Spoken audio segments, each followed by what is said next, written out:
لماذا لم تعرض الحلقة الجديدة من مسلسل العائلة هي الامتحان ومسلسل المؤسس أوهان؟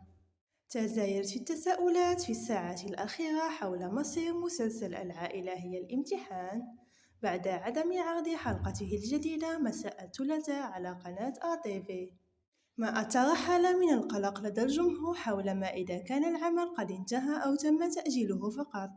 كذلك مسلسل المؤسس أوهان الذي لم تعرض حلقته الجديدة التي كان من المقرر بثها مساء الأربعاء 22 أبريل بحسب جدول البث الرسمي لقناة آتيفي.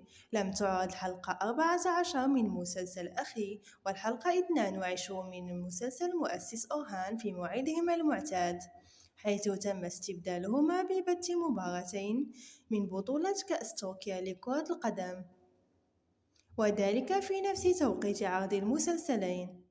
ومن المقرر أن تعرض الحلقة 14 من مسلسل أخي يوم الثلاثاء 28 أبريل على قناة آتيفي، ومسلسل مؤسس أوهان يوم الأربعاء 28 أبريل.